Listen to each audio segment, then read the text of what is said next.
ومن يضلله فلا هادي له ونشهد أن لا إله إلا الله وحده لا شريك له ونشهد أن سيدنا ونبينا ومولانا محمدا عبده ورسوله أرسله بالحق بشيرا ونذيرا وداعيا إلى الله بإذنه وسراجا منيرا وصلى الله تعالى على خير خلقه سيدنا محمد وعلى آله وأصحابه وبارك وسلم تسليما كثيرا أما بعد فأعوذ بالله من الشيطان الرجيم بسم الله الرحمن الرحيم من عمل صالحا من ذكر أو أنثى وهو مؤمن فلنحيينه حياة طيبة ولنجزينهم أجرهم بأحسن ما كانوا يعملون صدق الله مولانا العظيم قال رسول الله صلى الله عليه وسلم القيس من دان نفسه وعمل لما بعد الموت والعاجز من أتبع نفسه هواها وتمنى على الله الأماني وكما قال عليه الصلاة والسلام मोहतरम दोस्तों बुजुर्गों এই দুনিয়ার জিন্দেগিতে আল্লাহ তাআলা আমাদেরকে ক্ষণিকের জন্য পাঠাইছেন কিছু সময়ের জন্য সে কিছু সময়টা আগামী জিন্দেগি যেটা এই জিন্দেগি পার হওয়ার পরে আসবে সেই জিন্দেগির মোকাবিলায় কয়েক মিনিটও নয়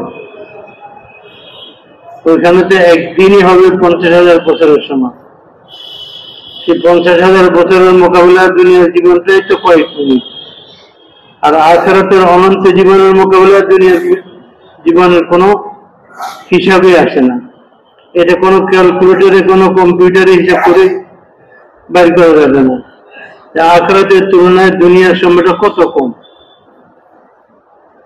এর কারণ যদি সমুদ্রের সাথে তুলনা করা হয় আর এক ফোঁটা আর সমুদ্র তাহলে তো ফোঁটার একটা অস্তিত্ব আছে যদিও সমুদ্রে অসংখ্য ফোঁটা আছে সমুদ্রে সেগুলো হিসাব করে বাইর করা যদিও মানুষের জন্য সম্ভব নয় একটা ফোঁটা আর সমুদ্রে ভরা যে ফোঁটা সেগুলোর সাথে তারপরেও বলতে হয় যে এটা একটা ফোঁটা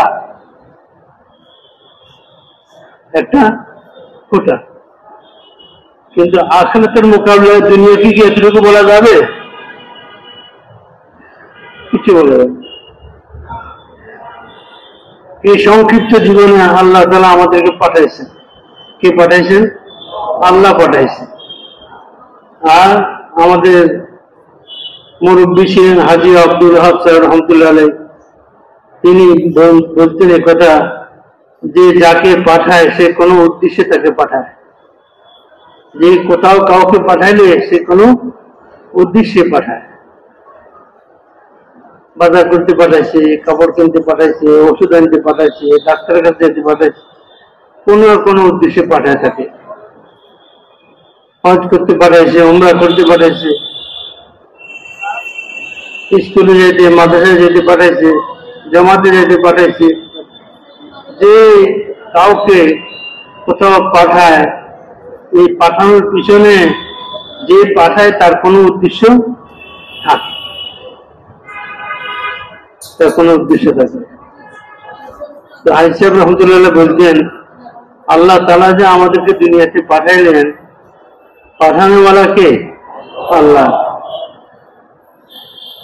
নিশ্চয় এখানে আমাদেরকে পাঠানোর ব্যাপারে তার কোনো উদ্দেশ্য আছে আল্লাহ তাআলা সেই উদ্দেশ্যটাকে কোরআন পাকের মধ্যে স্পষ্ট ভাষায় ব্যক্ত করছেন ওমা খালাকতুল জিন্না ওয়াল ইনসা ইল্লা লিয়াবুদুন আমি মানব এবং দানবকে সমস্ত সৃষ্টি জগতের মধ্যে এই দুইটা মখলুকেরই হিসাব কিতাব হবে মানুষ এবং জিন এদেরই হিসাব কিতাব হবে জিন্দেগি এদের জন্যই নবী রাসূল আল্লাহ তাআলা পাঠাইছেন আসমান থেকে কিতাব এবং শরীয়ত অবতীর্ণ করছেন জীবনযাপনের পদ্ধতি বাতাইছেন এদেরকে জিজ্ঞেস করা হবে প্রশ্ন করা হবে কবরে, হাসরে, মিজানে পৌঁছাতে। তো আল্লাহ তাআলা বলেন, আমি মানুষ এবং জিনকে আমার ইবাদত ছাড়া অন্য কোনো উদ্দেশ্যে পয়দা করবেন। আল্লাহ তাআলা আমাদেরকে তার ইবাদতের জন্য পয়দা করছেন। এই দুনিয়াতে আল্লাহ পাঠাইছেন যাতে আমরা এখানে মেহনত করে এমন একটা জীবন গড়তে পারি যে দুনিয়া থেকে যাওয়ার সময় আল্লাহ আমাদের প্রতি সন্তুষ্ট থাকেন। আল্লাহ আমাদের প্রতি সন্তুষ্ট থাকেন। আল্লাহ তাআলা যখন দুনিয়া থেকে যাইতেছি, আল্লাহ তাআলা এই কথা বলবেন যে হে আমার বান্দা, যে তুমি জান্নাতের মধ্যে দাখিল হয়ে যাও এবং আমার বান্দাদের মধ্যে শামিল হয়ে যাও। ফাদখুলি ফি ইবাদি ওয়াদখুলি জান্নাতি। আমার বান্দাদের মধ্যে তুমি দাখিল হয়ে যাও আর আমার জান্নাতে দাখিল হয়ে যাও। জানা, আমি জান্নাত বানাইছি আমার বান্দা বান্দীদের জন্য।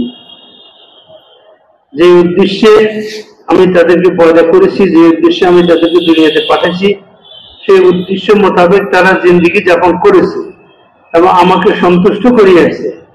আমি তাদের বন্দেগীর প্রতি সন্তুষ্ট হয়ে গেছি। আমি বান্দা হিসেবে স্বীকৃতি দিতেছি। বান্দা হিসেবে স্বীকৃতি বহুত বড় জিনিস। আজকে দুনিয়াতে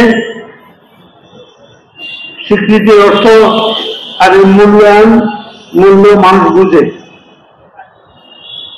একটা বড় দেশ ছোট একটা দেশে কে স্বীকৃতি দেয়, আর স্বীকৃতিটা সে অনেক বড় পাওয়া মনে করে। বাপ একটা সন্তানকে সন্তান হিসেবে স্বীকৃতি দেয়।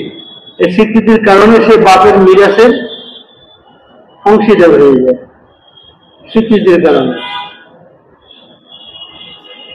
মায়ের স্বীকৃতি সন্তানের জন্য এটা গৌরবের জিনিস, এটা সম্মানের জিনিস। তো আল্লাহ তাআলা বলেন, আমি যে উদ্দেশ্যে তোমাকে পয়দা করেছি আমার বান্দা হয়ে জীবন যাপন করার জন্য, আমার বান্দেগীর জন্য, তুমি যখন বন্দেগীর সাথে জিন্দেগি যাপন করে আসবে, তুমি আমার কাছে আমার বান্দা হিসাবে আসবে। আমি তোমাকে বান্দা হিসেবে স্বীকৃতি দিব। ফাদখুলি ফি ইবাদি, আমার বান্দা, তুমি আমার বান্দাদের মধ্যে শামিল হয়ে যাও। ফাদখুলি ফি ইবাদি, আমার বান্দাদের মধ্যে শামিল হয়ে যাও। আর তুমি যখন আমার বান্দাদের মধ্যে শামিল হয়ে যাবে, ওয়াদখুলি জান্নাতি, তুমি সিধা কোথায় চলে যাবে? জান্নাতে চলে যাবে। কারণ আমি জান্নাত বানাইনি তাদের জন্য, বান্দা বান্দীদের জন্য।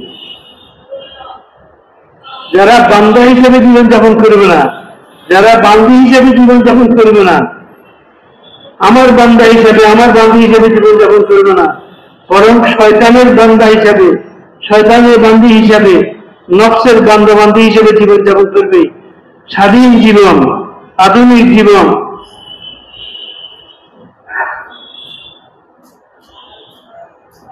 যা ইচ্ছা তাই করবে, যেদিকে ইচ্ছা সেদিকে যাবে, যা ইচ্ছা তাই বলবে,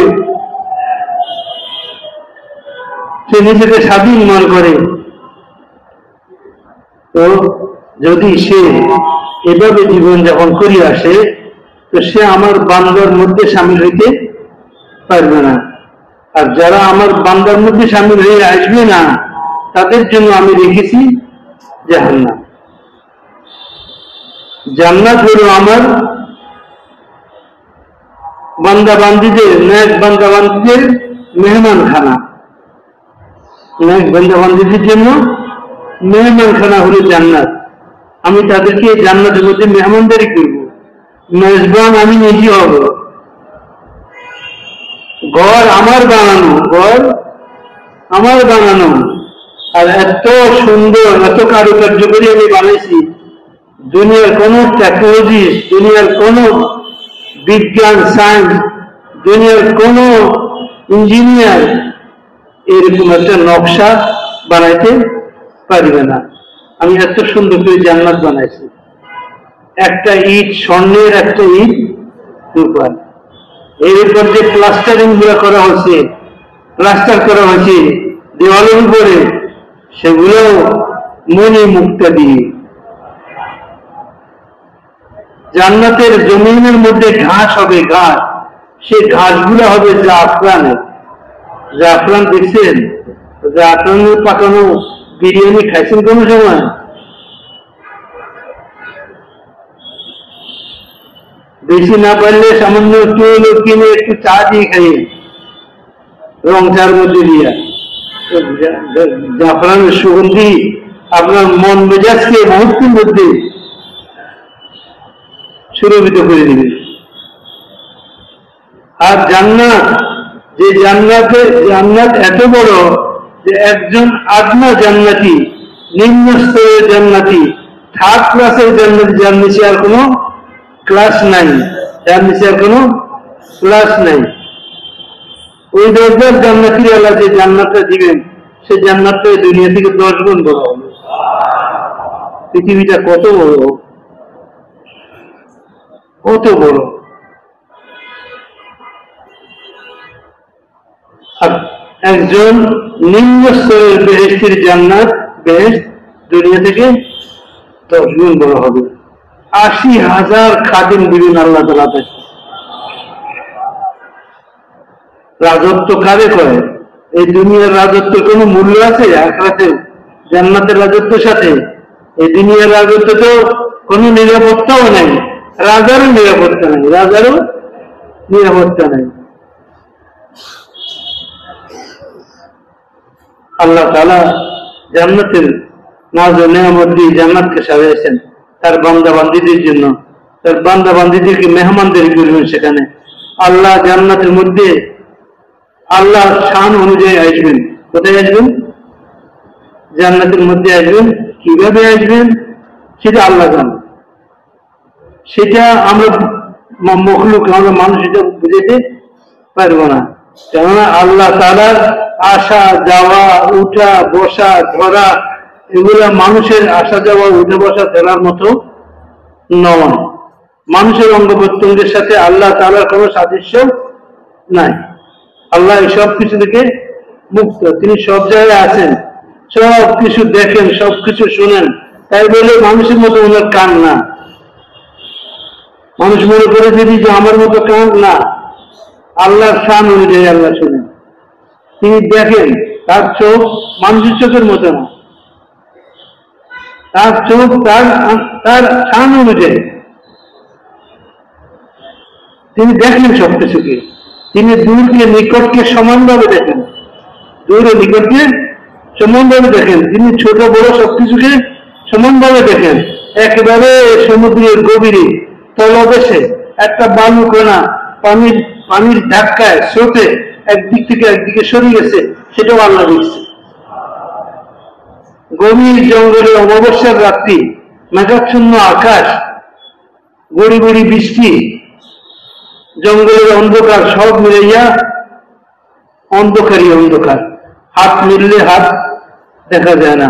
সেখানে জমিনের উপরে ঘাসের ফাঁকে ফাঁকে চলতেছে একটা কালো পিঁপড়া, একটা কালো ছোট্ট পিঁপড়া।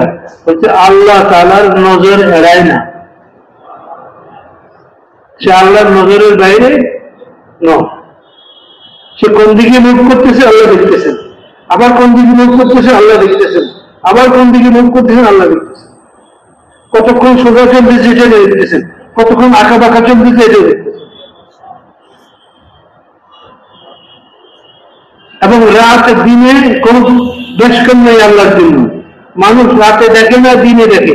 আল্লাহ রাত্রে দিন সব অবস্থায় দেখে। মানুষ কাছে শুনে, দূরে শুনে না। আল্লাহ কাছে দূরে সবকিছুই শুনতে পান। সমান নয়, সমান নয়। তো আল্লাহ তাআলা বলেন, তুমি যদি বান্দা হয়ে জীবন যাপন করি আসো, আমাকে রাজি করে আসতে পারো, আমি আল্লাহ আমার শান হিসাবে তোমার জন্য মেহমানখানা তৈরি করে দিচ্ছি। তুমি এটাকে 5 স্টার 10 স্টার এইগুলো কি হিসাব করিও না, ওইগুলো হিসাব এখানে ধরবে না। 5 স্টারে 10 স্টারে অর্ধেক জায়গা চলে যায় পেশাব থাকে না পানি যেগুলোতে, বাথরুম আর টয়লেটে। এখন নাম দিচ্ছে ফ্রেশ রুম, ওখানে গেলে নাকি ফ্রেশ। আবার কিছুদিন নাম ছিল রেস্ট রুম, ওখানে নাকি কি করা যায়, রেস্ট নেওয়া যায়। মানে দুনিয়ার ঝামেলা তো সুযোগ পায় না ওইভাবে যাইয়া। এই জন্য অনেক দেশে টয়লেটের মধ্যে টেলিফোন লাগানো থাকে। আমি এক দেশে গেছি, সেখানে টয়লেটে টেলিফোন দেখে বাইরে আসি, জিজ্ঞেস করবে ভাই টয়লেটের মধ্যে টেলিফোন কেন? বলছে ওই সমস্ত ব্যক্তির ব্যস্ত লোকদের জন্য, তারা মহাব্যস্ত। তারা কি মহাব্যস্ত? এত ব্যস্ত যে কথা বলতে বলতে শ্বাস ফেলারও সময় পায় না। ওরা মনে করে যে আমি মরবো কখন, কিভাবে মরবো, আমি তো মরতেও পারবো না, এত ব্যস্ত লোক। ওই সমস্ত লোকদের সময় অনেক দামি, যাতে কোনো সময় নষ্ট না হয়। এই জন্য বাথরুমে যখন যায় সেখানেও ব্যবসা করে, সেখানে বড় বড় কোম্পানির সাথে লাইন করে নেয়। তবে ওই জন্য আমদানি রপ্তানি দুই রকম একটা সারি দেয়, দুই রকমের আমদানি রপ্তানি ওখানে সেরে। এই যে সমস্ত মন মানসিকতার লোক যে এরকম জায়গায় বইয়া খায় না, তাও বিশ্বাস করবে, নিশ্চয় খায়, কারণ খাইতেও তো সময় লাগে, এই সময় তার তো। কিন্তু এটা বুঝে না যে মদ এমন এক মখলুক আল্লাহ বানাইছেন, কারোর মূল্যায় না, আর কারোর জিজ্ঞাসা করবে না, কারোর টেলিফোনও করবে না, কারোর জানাইও আসবে না যে আমি যখন হুকুম হবে তখনই এসে যাবে। তো আল্লাহ তাআলা বলেন, বান্দা তুমি আমার শান কি বুঝবা? তুমি হলো বান্দা, রক্ত মাংস আর পেশাব পায়খানায় জড়িত একটা মানুষ, দুর্গন্ধময় শরীর। একদিন বেশি, 2 দিন গোসল না করলে, 3 দিন গোসল না করলে বগল নিচ থেকে গন্ধ বাইরে, চুল থেকে গন্ধ বাইরে আসে, কাপড় চোপড় থেকে গন্ধ বাইরে আসে।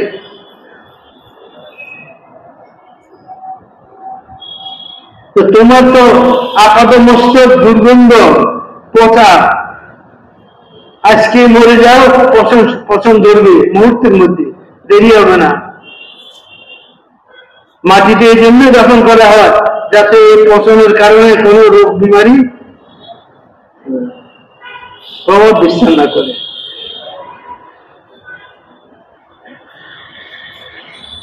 তুমি দুনিয়ার পেটের মধ্যে থাকিয়া আখিরাত কি বুঝবা?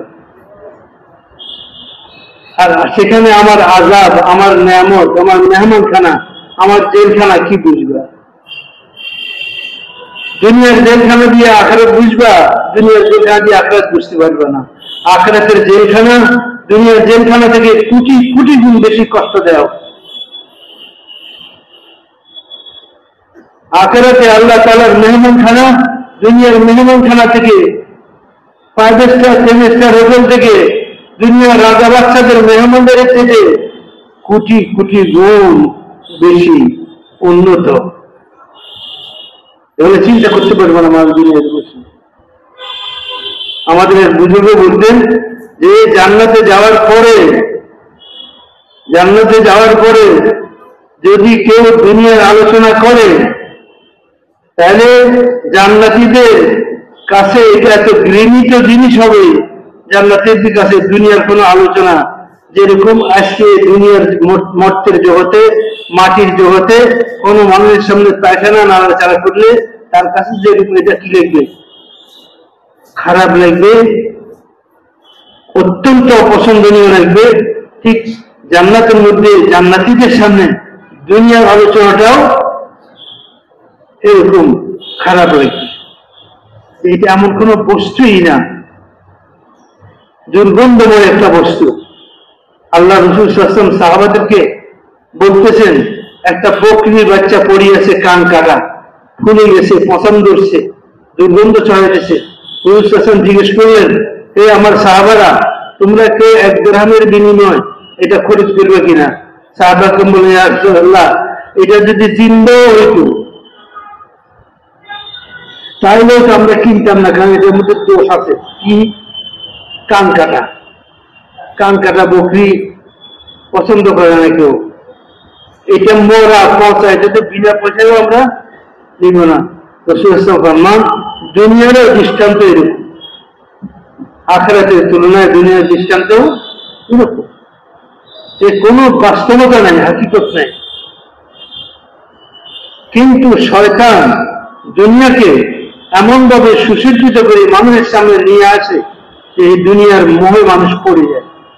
এই দুনিয়ার মোহে মানুষ পড়ে গিয়ে আখিরাতকে ভুলে যায়। কি উদ্দেশ্যে আল্লাহ তাকে পয়দা করেছেন, কেন আল্লাহ তাকে দুনিয়াতে পাঠাইছেন, এই কথা সে ভুলে যায়। সে যে বাজারে গেছে জরুরি ওষুধ কেনার জন্য, মা যে পেটের ব্যথায় গড়াইতেছে আর সহ্য করতে পারতেছে না, ছেলে পাঠিয়েছে ওষুধ আনতে গিয়ে সে বাংলা খেলা দেখতে লাগছে। খেলার মধ্যে যাই, পুরো খেলা দেখতে দেখতে কয়েক ঘন্টা চলে গেছে। আর এখানে পরে যখন মনে হয়েছে, আরে আমি তো মার ওষুধের জন্য আসছিলাম, আমি তো ভুল করে ফেলেছি, দৌড়িয়ে এসে ডাক্তারখানায় ওষুধ নিয়ে বাড়িতে গেছে। তো লোকেরা মার জানাজা তৈরি করতেছে।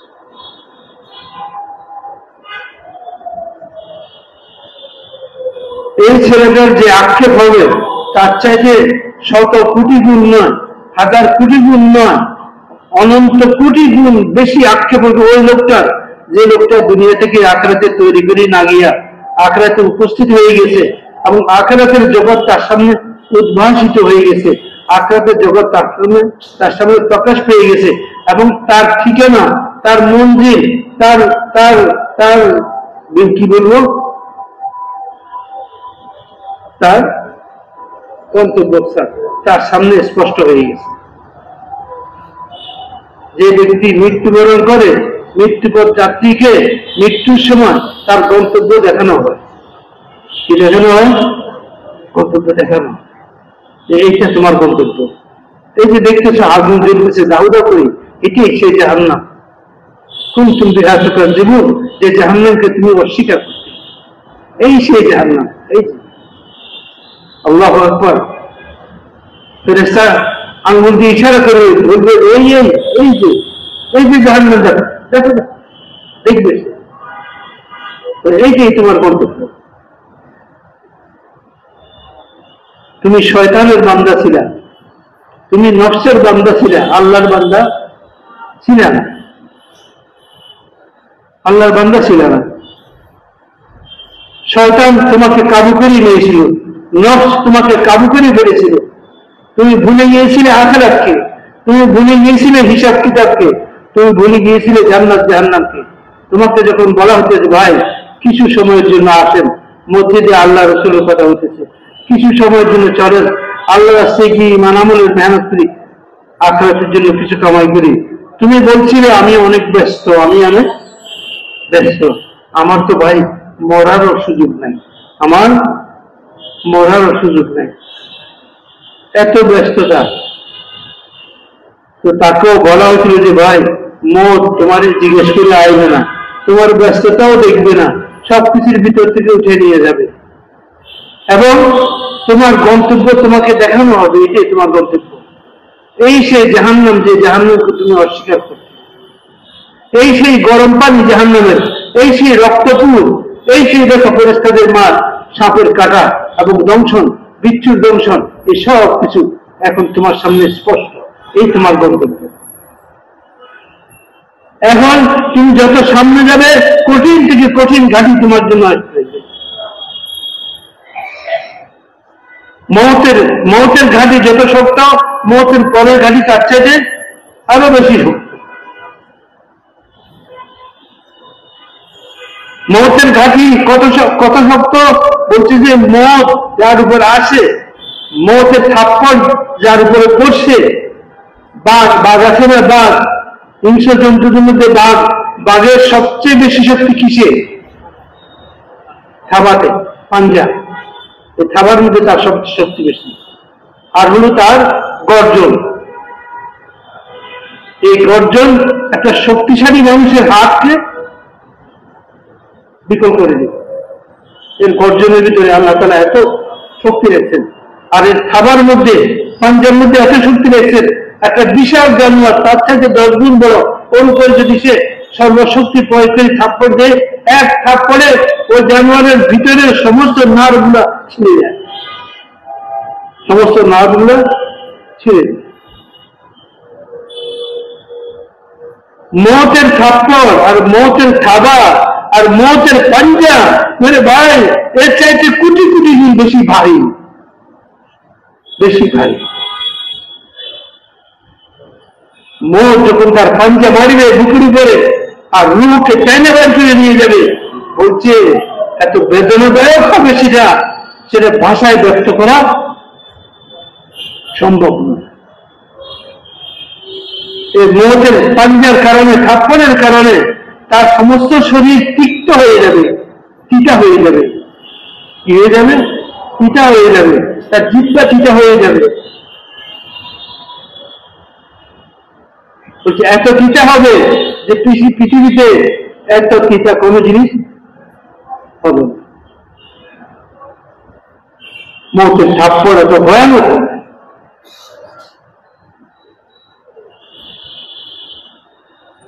কিন্তু যদি বাংলা হিসেবে জিন্দগি যাপন করি,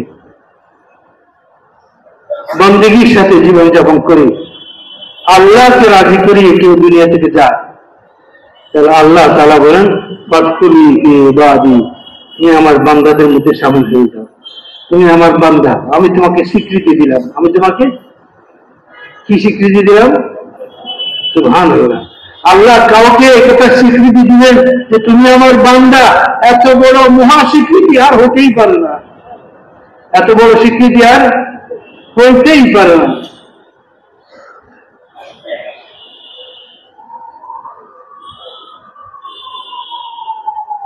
কোন এক ব্যক্তিকে যদি সারা দুনিয়া তার ব্যক্তিত্বের স্বীকৃতি দেয়, তার ব্যক্তিত্বের স্বীকৃতি দেয় সারা দুনিয়া রাজাবাদ ছাড়া সবাই মিলে যদি কোন একজন মানুষের ব্যক্তিত্বের স্বীকৃতি দেয় যে আজকের জগতে এই লোকটাই, আজকের বিশ্বে এই লোকটাই সবচেয়ে শ্রেষ্ঠ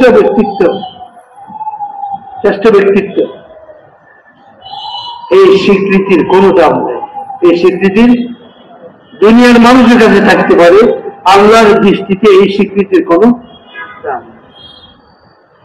আল্লাহ তাআলা দুনিয়াতেও এই সমস্ত ঘটনা ঘটান বুঝাবার জন্য, এবং আল্লাহ বলেন ফাতাবিরু ইয়া উলিল আবসার ফাতাবিরু ইয়া উলিল আলবাব, এই চক্ষুষ্মান ব্যক্তিরা তোমরা চিন্তা করো, ফিকির করো, শিক্ষা নাও। এই জ্ঞানী লোকরা শিক্ষা নাও, অবস্থা থেকে শিক্ষা নাও। দেখো আমি এই পৃথিবীতে কত অবস্থা চালাইতেছি। সকালে যে বাদশা, বিকেলে সে ফকির, বিকেলে যে ফকির, সকালে সে বাদশা। যার কাছে এক বেলা খাবারের পয়সা নেই, কোটি কোটি টাকার মালিক সে, কোটি কোটি টাকার ধন সম্পদের মালিক। আবার মুহূর্তের মধ্যে দেখা যায় কাঙ্গাল হয়ে গেছে, এক বেলা খাবারের ব্যবস্থা তার কাছে নাই, আশ্রয়ের ব্যবস্থা নাই। যার কাছে মানুষ আশ্রয়ের জন্য যেত, আজকে তারও আশ্রয়ের ব্যবস্থা নেই। আল্লাহ তাআলা বলেন যে আমার বান্দা বান্দিরা তোমরা দেখো না এই দুনিয়াতে অবস্থার পরিবর্তন কত দ্রুত গতিতে হয়, রাত আর দিন, মুহূর্তের মধ্যে দিনের আলো সারা দুনিয়াকে আলোকিত করে বলে, আবার রাতের অন্ধকার সারা দুনিয়াকে ডেকে নেয়। আল্লাহ তাআলা বান্দাদেরকে আসবাব দিচ্ছেন, আর হালাত আল্লাহ নিজের হাতে রাখছেন। হালাত আর অবস্থা আল্লাহ নিজের হাতে রাখছেন। বান্দারা চেষ্টা করে পয়সা দিয়ে, আসবাব দিয়ে হালতকে, অবস্থাকে উন্নত করতে, পরিবর্তন করতে, বদলাইতে পারে না। কেননা হালত আসে কার পক্ষ থেকে? আল্লাহর পক্ষ থেকে।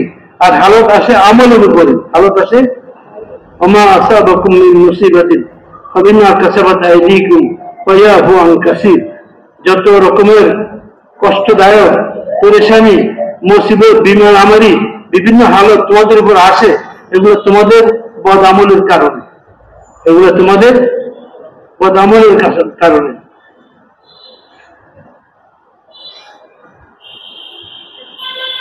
আর অনেক গুনাহ আল্লাহ তাআলা তোমাদের এমনি মাফ করে দেন। সব গুনাহের উপর আল্লাহ তাআলা ধরেন না। যখন বেশি সীমা লঙ্ঘন করো তখন আল্লাহর পাক্কা রাখে। তো দুনিয়াতে বিভিন্ন হালত গুলো তোমাদের আমলের কারণে আসতেছে। মানুষের হালত, মানুষের আমল গুলা আসমানে যায়, আসমান থেকে মানুষের জন্য হালত ও অবস্থার ফয়সালা হয়ে আসে। যে দেশের রাজা, বাদশাহ, মন্ত্রী, মিনিস্টার, প্রেসিডেন্ট, প্রধানমন্ত্রী, তার হাতেও কারো হালতের সমাধান নাই, কেননা তার নিজের হালতের সমাধান তার কাছে নাই। যদিও বাহ্যিক দেখা যাইতেছে সেই এখন পুরা দেশের সর্বময় ক্ষমতার অধিকারী, তার হুকুমে কাউকে জেলে যেতে হইতেছে, তার হুকুমে কাউকে জেল থেকে মুক্তি দেওয়া হইতেছে, তার হুকুমে কাউকে গ্রেফতার করা হইতেছে, কাউকে ছেড়ে দেওয়া হইতেছে। এগুলো দেখতেছ, এগুলো ক্ষণিকের দেখার ভুল, ক্ষণিকের দেখার ভুল। এগুলো এর পক্ষ থেকে হচ্ছে, ওর দ্বারা হচ্ছে না, এগুলো আল্লাহ থেকে, আল্লাহর হুকুমে হইতেছে।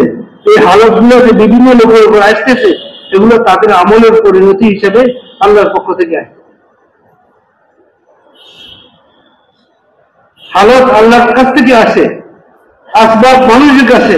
মানুষ যদি আসবাবকে সহিভাবে ব্যবহার করে, সঠিকভাবে ব্যবহার করে, আল্লাহর হুকুম মতো, নবীর তরিকা মতো, বন্দিগির সাথে যদি আল্লাহ দেওয়া আসবাবকে ব্যবহার করে, তো আল্লাহ তাআলা তার হালাতকে ঠিক করে দেন। আল্লাহ তার জন্য ভালো অবস্থার ব্যবস্থা করেন, ভালো অবস্থা তার জন্য আল্লাহ তাআলা ব্যবস্থা করেন। এর জন্য ভাইয়া বুজুর্গ, আমাদের দাওয়াতের মধ্যে যে জিনিস আমাদের নিজেদেরকে বুঝতে হবে এবং সারা দুনিয়ার মানুষকে বুঝাইতে হবে, যে এই দুনিয়ার যত নকশা আছে, জিনিসের, বস্তুর যত আকৃতি আছে, এগুলোর মধ্যে যত প্রভাব আছে, গুণাবলী আছে, এটার কোনটারই মালিক এইসব জিনিস নয়। প্রত্যেক জিনিস জিনিস হিসাবে সে আল্লাহর মখলুক, আল্লাহর মখলুক। তার মধ্যে দুইটা জিনিস আছে, একটা হলো তার আকৃতি, আর একটা হলো তার প্রভাব। দুইটা জিনিস তার মধ্যে কাজ করে। আকৃতি বিভিন্ন মখলুকের বিভিন্ন রকম, আর প্রভাব ও গুণাবলীও বিভিন্ন মখলুকের বিভিন্ন রকম। ততক্ষণ পর্যন্ত এই আকৃতিগুলোর মধ্যে বিদ্যমান যে প্রভাব আছে, এই প্রভাবটা বাকি থাকে যতক্ষণ আল্লাহ চান। আর যখন আল্লাহ চান না, তখন আর আকৃতি থাকে কিন্তু প্রভাব থাকে না। যেমন ইব্রাহিম আলাইহিস সালামের উপরে আগুনের আকৃতি প্রকাশ ছিল, আগুনের আকৃতি প্রকাশ ছিল, কিন্তু আগুনের প্রভাব ছিল না। আগুনকে বলা হয়েছে ইয়া নার কুনি বারদান ওয়া সালামুন আলা ইব্রাহিম, এই আগুন তুমি শান্তিদায়ক, ঠান্ডা হয়ে যাও ইব্রাহিমের উপরে। আগুন ঠান্ডা হয়ে গেছে, আগুন বাহ্যিকভাবে আগুন আছে কিন্তু ঠান্ডা। তো আকৃতি বাকি রেখে স্বভাব এবং প্রভাবকে আল্লাহ তাআলা খতম করে দিয়েছেন। আল্লাহ তাআলা দেখাইতেছেন যে কোন আকৃতির মধ্যে, কোন মখলুকের মধ্যে নিজস্ব কোনো ক্ষমতা নাই। তার সৃষ্টির ব্যাপারেও তাকে আল্লাহ যেরকম আকৃতি দিতে চাইছেন, যেভাবে সৃষ্টি করতে চাইছেন, সেভাবে সৃষ্টি করেছেন। তার মধ্যে যে গুণাবলীগুলো রেখেছেন, সেই গুণাবলীগুলো প্রকাশের ব্যাপারেও সে ক্ষমতাবান নয়। সে নিজের ইচ্ছা এই সমস্ত গুণাবলীকে ব্যবহার করতে পারবে না। এই সমস্ত গুণাবলীগুলোর উপরেও প্রভাব কার? আল্লাহ দ্বারা। আল্লাহ চাইলে এই সমস্ত জিনিসগুলো তাদের ভিতরে গুণাবলী ও প্রভাবকে প্রকাশ করতে পারবে, আল্লাহ না চাইলে করতে পারবে। মুসা আলাইহিস সালামের হাতে একটা লাঠি, আকৃতি কিসের? লাঠি। আল্লাহ চাইলে আকৃতিকে আকৃতির বদলাই দিবেন। আকৃতিকে, এখানে অনেকগুলো মানুষ বসা আছে, কিন্তু আল্লাহ যদি চান এই সব মানুষগুলোর আকৃতি বদলাই দিবেন এই বসার মধ্যে। আল্লাহ বনী ইসরাঈলের নাফরমানির কারণে সপ্তাহের একদিন আল্লাহ তাআলা তাদেরকে নিষেধ করছিলেন মাছ শিকার করতে। সপ্তাহের একদিন মাছগুলো, সমুদ্রের মাছগুলো কিনে নেয়। তো বনী ইসরাঈলরা দেখলো যে এটা বড় সুযোগ মাছ শিকার করা। তো ওরা ওই সময় মাছগুলো যখন কিনারে আসতো সেগুলোকে ধরতো। আল্লাহ তাআলা নবীর মাধ্যমে মানা করে দিত তোমরা সপ্তাহের দিন ওই মাছগুলো যেগুলো সমুদ্রের কিনারে আসে সেগুলোকে শিকার করিও না। ওরা চালাকি করলো। চালাকি কি করলো? ওরা শনিবার দিন মাছগুলো কিনারে আসে, তো তারা শুক্রবার দিনই সমুদ্রের কিনারে গেলে ছোট ছোট মাটির ব্যাগ তৈরি করলো। আমাদের দেশে এরকম বর্ষা মৌসুমে মাছ ধরার জন্য আমরা কি বলি, এগুলাকে মাটি খোদাই করে একটা নিচা করে জায়গাটা চতুর্দিকে মাটি দিয়া পাড়ের মতো বানাইয়া সামনে একটা মুখ খোলা রাখে।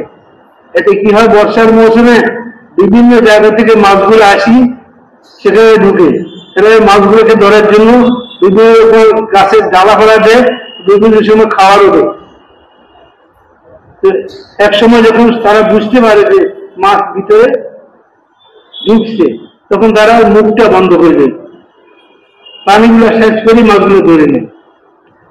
এগুলো বনি ইসরাইলের সিস্টেম, ওইখান থেকে আসে। বনি ইসরাইল কি করতো, তারা আমরা আমাদের নোয়াখালীতে বলে খাড়ি, এটা কি বলে? খাড়ি বলে। খাড়ি আমরা অনেক মাছ ধরছি খাড়িতে, আমাদের অনেক খাড়ি ছিল।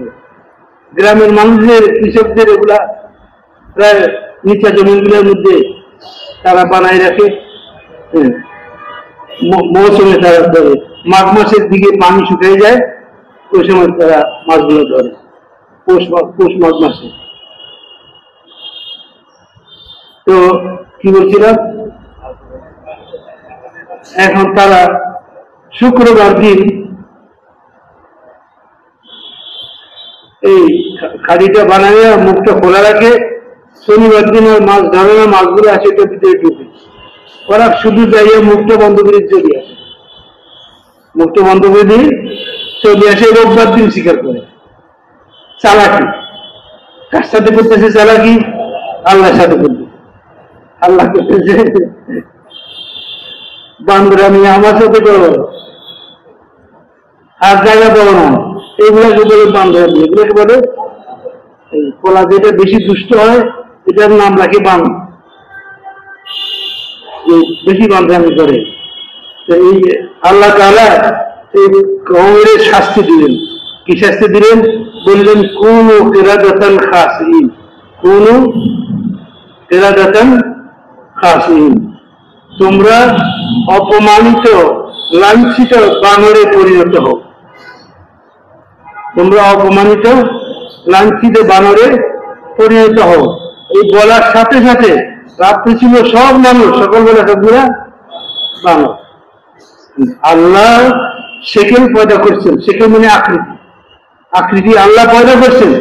আল্লাহ ক্ষমতা রাখেন এই আকৃতিকে আবার পরিবর্তন করে দিবেন, অন্য কোনো আকৃতি দিবেন। তো মুসা আলাইহিস সালামকে আল্লাহ তাআলা লাঠি দিয়েছেন।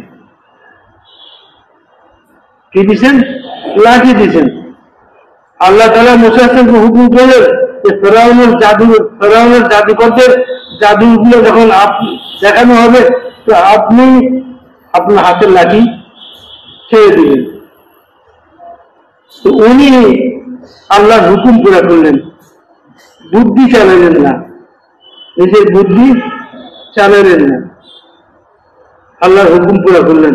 লাঠি ছেড়ে দিলে কি হবে? লাঠি কি হবে? এটা লাঠি, এটা দিয়ে গাছে আঘাত করলে গাছের শুকনা ঢাল ভাঙা যায়, পাতা পড়া যায়, এটা ভর দিয়ে চলা যায়, এটাতে অনেক কিছুদিন এভাবে কাজ করা যায়। এখন এখানে ফেরাউনের হাজার হাজার লাখ লাখ জাদুঘরদের জাদুর প্রদর্শনীর সামনে এই লাঠিটা কি কাজ করবে, এটা তিনি চিন্তা করেন নাই। তিনি চিন্তা করছেন কি, যে আমার আল্লাহ আমাকে হুকুম দিয়েছেন যে আপনি লাঠি ছেড়ে। উনি যখন লাঠি ছাড়ছে, তো লাঠি এত বিশাল অজগরে পরিণত হয়েছে এবং বিশাল ভাবে মুখ খুলছে যে ফেরাউনের ৮০,০০০-এরও বেশি মনে হয় জাদু, বিভিন্ন রকমের এই দড়ি লাঠি, যেগুলো জাদুর কারণে সাপের আকৃতিতে মুসা আলাইহিস সালামের দিকে দৌড়ে আসতেছিল, তো মুসা আলাইহিস সালামের ওই লাঠি অজগরের আকৃতিতে সবগুলোকে গিলে ফেলল। খাইলে তো চাবার লাগে, খাইতে ওদের চাবাই নাই, গিলে ফেলেছে। কথা বুঝলেন না? খাইতে তো একটু কষ্ট, না খাইয়া গিলে ফেলেছে। আল্লাহ তাআলা বলেন, আমি এমন ভাবে তোমার বানানো সব বুদ্ধি আর তোমার বানানো সব চালাকি এমন ভাবে ধ্বংস করে দিব যে তুমি কল্পনাও করতে পারবে না, চিন্তাও করতে পারবে না। তবে ভাইয়া বুজুর্গ, বলছিলাম যে দুনিয়ার জীবনটা সংক্ষিপ্ত জীবন। এই জীবনে আল্লাহ আমাদেরকে পাঠাইছেন আখিরাতের অনন্ত জীবনের তৈরি এবং প্রস্তুতির জন্য। আর আখিরাতের অনন্ত জীবনের তৈরি ও প্রস্তুতি হলো আল্লাহ যে উদ্দেশ্যে আমাদেরকে দুনিয়াতে পাঠাচ্ছেন সেই উদ্দেশ্য অনুযায়ী আমাদের জীবনটা গড়ে তোলা। আর এই জন্য দাওয়াত ও তাবলীগের মেহনত আল্লাহ তাআলা যুগে যুগে মেহনতটা করার জন্য নবীদেরকে পাঠাতেন। নবীরা আসে মানুষের পুরো মেহনত করতেন, মানুষদেরকে বলতেন, আইয়ুহান নাস কুলু লা ইলাহা ইল্লাল্লাহু তুফলিহু তুফলিহু। এই দুনিয়ার মানুষ, তোমরা আল্লাহকে স্বীকার করো, আল্লাহকে স্বীকার করো এবং আল্লাহর হুকুম মতো জীবন যাপন করো। আর তোমরা তো আল্লাহকে দেখতে পাও না, এই জন্য আল্লাহর হুকুমগুলা কিভাবে আদায় করবে তার জন্য আল্লাহ তোমাদের মধ্য থেকে আমাদেরকে আল্লাহ নবী বানাইয়া সেই হুকুমগুলার তরিকা, সিস্টেম এবং সেই হুকুমগুলার নিয়ম নীতি আমাদেরকে শিখাইয়া আমলি ভাবে এবং আদর্শ হিসেবে আল্লাহ আমাদেরকে তোমাদের কাছে পাঠাইছেন। আমরা যেভাবে চলি তোমরা সেভাবে চলো, আমরা যেভাবে জীবন যাপন করি তোমরা সেভাবে জীবন যাপন করো। আমরা যেভাবে সকাল করি, বিকাল করি, রাত্রি কাটাই, দিন কাটাই, পারিবারিক জীবন, সামাজিক জীবন, রাষ্ট্রীয় জীবনের সকল ক্ষেত্রে আমরা যেভাবে চলছি তোমরাও ওইভাবে জীবন যাপন করো। তাহলে তোমাদের এই জীবন যাপনটা হবে আল্লাহর ইচ্ছা অনুযায়ী, আল্লাহর বান্দা হিসেবে জীবন যাপন করো। আর আল্লাহর বান্দাদের মধ্যে আমরাই শ্রেষ্ঠ বান্দা। নবীরা কারা কারা শ্রেষ্ঠ বান্দা? নবীরা হল শ্রেষ্ঠ বান্দা। বন্দেগীর উজ্জ্বল আদর্শ কারা? নবীরা। বান্দেগী কাকে বলে? গোলামি। বন্দেগী মানে গোলামি, দাসত্ব। দাস কাকে বলে? যার নিজস্ব কোনো এখতিয়ার থাকে না, কোনো সিদ্ধান্ত নেওয়ার ক্ষমতা থাকে না। যতদিন মালিক চাইবে সে নিজের কাছে রাখবে, যখন মালিক অপছন্দ করতেছে, তাকে ভালো লাগতেছে না, সে বিদায় করে দিবে, বিক্রি করে দিবে অন্য কারো কাছে। তার নিজের চাহিদা মতো খাবারও সে চাইতে পারবে না, চাহিদা মতো পোশাকও সে পাইবে না। মালিক যে পোশাক তার জন্য চাইবে সেটা তাকে পড়তে হবে, মালিক যে খাবার তাকে খাওয়াবে সেটার উপর তাকে সন্তুষ্ট থাকতে হবে। মালিক যেরকম ঘরে তাকে থাকতে দেবে সেরকম ঘরে থাকতে হবে। এক বুজুর্গের ওয়াকিয়া কিসসা আমরা মাদ্রাসায় পড়ার জমানাতে কালিয়বী নামক আরবিতে কালিয়বী নামক একটা কিতাব পড়ছি আমরা, আরবি সাহিত্য। কালিয়বীর মধ্যে অনেক ঘটনা এই ধরনের আছে, হেকায়াত বুজুর্গদের। আরবি শিখার জন্য এই ধরনের বইগুলা সিলেবাস মুক্ত করা হয়, আদব ও সাহিত্যের কিতাবগুলা আরবি সাহিত্য অর্জন করার জন্য। তো ওটার মধ্যে দেখছে এক বুজুর্গ তার বাড়ির কাজের জন্য একটা গোলামের দরকার ছিল। কি ছিল? ওই জমানায় উট, ভেড়া, গরু, যেরকম আজকের যুগে বিশাল গরুর বাজার, ছাগলের বাজার আছে না, কোরবানির সময় খুব বেশি হয়। কোরবানির সময় একবারে সারা শহরে ছেড়ে কাপড়ের ব্যানার দিয়ে রেখা গরু ছাগলের হাট। এক জমানা ছিল মানুষের হাট লাগতো, মানুষ যেরকম নিজেদের প্রয়োজনে গরু ছাগল কেনার জন্য বাজারে যেত, ওই জমানায় মানুষের বাজার লাগতো, মানুষ বেচা কিনা হতো, গোলাম এবং দাস বেচা কিনা হতো। উনি গেছেন বাজারে গিয়া দেখতেছেন, পছন্দ করতেছেন। আমরা যেরকম বাজারে গিয়ে কোনো জিনিস কিনতে 2 দোকান দেখি, 3 দোকান দেখি, আচ্ছা ভাই রাখেন মালটা, আমি আর একটা দোকান রাস্তা করে দেখি, আর দেখি। তো ওই সময় বাজারের মধ্যে যারা গোলাম বান্ধব কিনতে যেত তারা দেখত, সব দেখত। তারপরে উনি দেখতে গেছেন, দেখতে দেখতে একটা গোলাম তার পছন্দ হয়েছে, তো গোলামের মালিককে জিজ্ঞেস করলো কত দাম, বলে এত দাম। ঠিক আছে, এখন গোলাম কার হয়ে গেল, যে ক্রেতা তার হয়ে গেল, এখন সে মালিক। সে এখন গোলামকে বললো যে এই বাজারগুলো নাও, এগুলো নাও, চলো আমার সাথে বাড়িতে। এগুলো আমার বাড়ির বাজার। তো এবং বাড়িতে আসার পরে সে তাকে জিজ্ঞেস করলো, আমি তোমাকে একটা প্রশ্ন করতে চাই। বলে, মালিক, আপনার প্রশ্ন করার অধিকার আছে, আপনি মালিক, আমি গোলাম, দাস, আপনি প্রশ্ন করতে পারেন। বললে, আমি প্রশ্ন করতেছি, তুমি কি খাইতে পছন্দ করো, খাওয়া দাওয়ার মধ্যে কোনটা তোমার পছন্দের? সে বলল যে, মালিক, আপনি আমার মালিক, মুনি, আমি আপনার গোলাম ও দাস, আপনি আমাকে যেটা খাওয়াবেন সেটাই আমি পছন্দ করি, সেটাই আমার খাবার। আচ্ছা, কি ধরনের পোশাক তুমি পরতে পছন্দ করো? তো বললো যে, মালিক, আপনি মুনি, আপনি যে পোশাক আমার জন্য পছন্দ করবেন সেটাই আমি পছন্দ করব। কিরকম ঘরে তুমি থাকতে চাও? এখানে আমার অনেকগুলা ঘর আছে, কোন ঘর তোমার পছন্দ? হচ্ছে, মালিক, আপনি আমার জন্য যে ঘর পছন্দ করে দিবেন সেটাই আমার ঘর হবে। তো সেটা বুঝলেন যে অত্যন্ত বুদ্ধিমান গোলাম এবং অত্যন্ত বিনয়ী আর অত্যন্ত অনুগত গোলাম, ভালো গোলাম পেয়েছে। তো সে তাকে কিনে নিয়ে গেছে, বাড়িতে নিয়ে গেছে তাকে। আমি বলতেছিলাম এটা বান্দা এবং দাস কাকে বলে, এটার একটা প্রমাণ এটা, এই ঘটনাটা। বান্দা আর দাস হল সেই যার নিজস্ব কোন এখতিয়ার থাকে না, যথা সর্বস্ব আল্লাহ তাআলার হাতে নিজেকে সুপর্দ করে দিই। আল্লাহুম্মা আসলামতু নাফসি ইলাইকা ওয়া ওয়াজ্জাহতু ওয়াজহি ইলাইকা ওয়া ফাওয়াদতু আমরি ইলাইকা আলজাতু যাহরি ইলাইকা রাগবাতান ওয়া রাহবাতান ইলাইকা লা মালজা ওয়া লা মানজা মিনকা ইল্লা ইলাইকা আমানতু বিকিতাবিকা আল্লাযী আনজালতা ওয়া নাবিয়্যিকা আল্লাযী আরসালতা আল্লাহুম্মা আসলামতু নাফসি ইলাইকা। আল্লাহ, আমি আমার নফসকে, আমার সত্তাকে আপনার হাতে সমর্পণ করলাম, আপনার হাতে সমর্পণ করলাম। ওয়াজ্জাহতু ওয়াজহি ইলাইকা, আল্লাহ, আমি আমার চেহারাকে, আমার মুখমণ্ডলকে আপনার দিকে ফিরে যান, আপনার দিকে ফিরে যান। এখন আর ডানেও দেখবো না, বামেও দেখবো না, পিছনেও দেখবো না, আমি আপনাকে দেখে চলবো, আপনি যেভাবে চালাবেন ওইভাবে চলবো। ফাওয়াদতু আমরি ইলাইকা, আর আমি আমার সর্ববিষয় আপনার হাতে ন্যস্ত করলাম, আমি আমার সব বিষয়গুলা আপনার হাতে ন্যস্ত করলাম।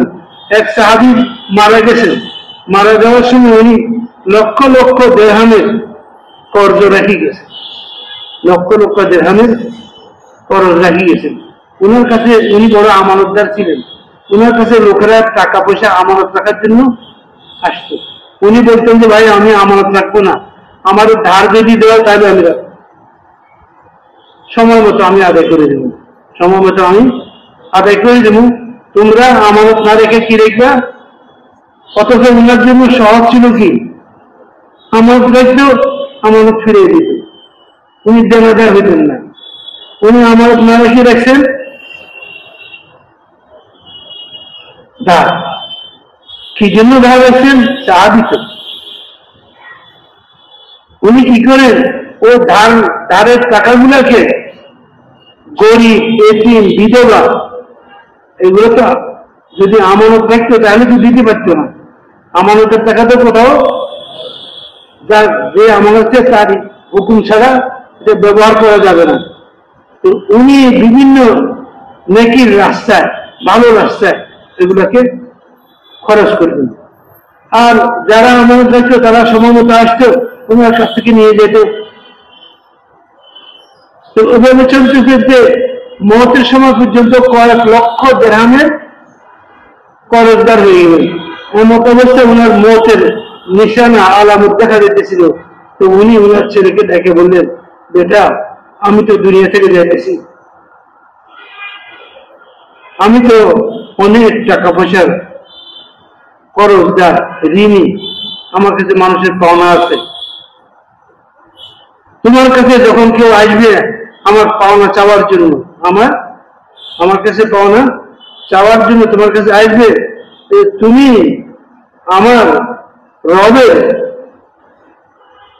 আমার নাম নিয়ে বলিও, হে অমুকের রব, আল্লাহর কাছে বলিও, হে অমুকের রব, আপনি তার ঋণগুলো শোধ করে দিন। তো আমার রব আমার সাথে ওয়াদা করছেন, তিনি আমার ঋণ শোধ করে দিবেন। কেননা হাদিসের মধ্যে আছে যে ঋণ করে আদায় করার উদ্দেশ্যে, ঋণ করে আদায় করার উদ্দেশ্যে আল্লাহ তাআলার সাহায্য তার সাথে থাকে, আল্লাহ তার ঋণগুলো আদায় করার সাহায্য করেন, ঋণগুলো আদায় করে দিতে পারে। যে ঋণ করে না দেওয়ার ইচ্ছায়, আদায় না করার নিয়তে ঋণ করে, তার সাথে আল্লাহর মদদ থাকে না, আল্লাহ তার ঋণগুলো পুরা করার তাকে সাহায্য করেন। তো উনি উনার ছেলে বলেন, যতবারই বড় বড় অঙ্কের চাহিদা নিয়ে বিভিন্ন লোক আসছে যে তোমার আব্বার কাছে আমি এত টাকা পাইবো, উনি ধার নিয়েছেন, তো আমি সোজা ওনার কবরের সামনে চলে যেতাম আর দোয়া করতাম যে আল্লাহ হে অমুকের রব, হে অমুকের, আমার আব্বার নাম নিয়ে বলতাম অমুকের রব, আমার আব্বার কর্জগুলো আপনি শোধ করে দেন। তো সাথে সাথে আল্লাহ তাআলা গায়েবী ভাবে আমার জন্য ব্যবস্থা করবেন। এভাবে সমস্ত কর্জ আল্লাহ তাআলা শোধ করাই দিয়েছে। মেরে ভাই দেখো, জিন্দিগি যদি সহি হয়, জিন্দিগি যদি বন্দগি ভাবে জিন্দিগি হয়, তো দুনিয়াতেও মজা, আখিরাতেও মজা, দুনিয়াতেও শান্তি, আখিরাতেও শান্তি। আর জিন্দিগি যদি আজাদি স্বাধীন জিন্দিগি হয়, নফসানি জিন্দিগি হয়, মনমানি জিন্দিগি হয়, তো দোস্ত বুঝল, দুনিয়াও অশান্তির কারণ হয়, আখিরাতে তো অশান্তি আছে। এই জন্য নবীরা প্রত্যেক যুগে আসে মানুষকে কথাগুলো বুঝেছে যে মানুষ, তোমরা নিজেদের মন মতো জীবনযাপন করে আখিরাতের অনন্ত জীবনের ক্ষতিগ্রস্ত হইও না। আখিরাতের ক্ষতিগ্রস্ততা এত যে কোনো সীমা নাই।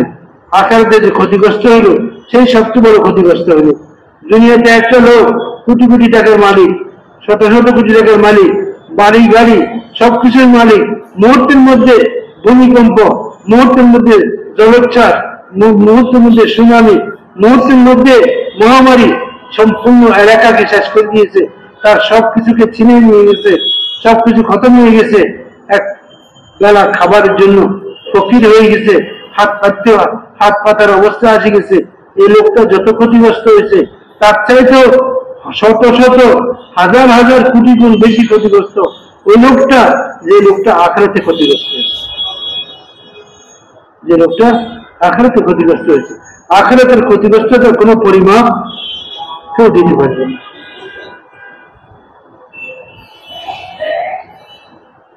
কি আজীব, আখিরাতে একটা লোক জাহান্নামে যাওয়ার পরে হাজার হাজার বছর চিৎকার দিবে, হাজার হাজার বছর পানি পানি বলে, পিপাসার কারণে বুক মনে হয় ছাতি ফেটে যাবে, এরকম অবস্থা, গলা শুকিয়ে গেছে, আওয়াজ বের হচ্ছে না, তবুও জোরপূর্বক গলার উপর চাপ দিয়া আওয়াজ দিতেছে পানি পানি পানি।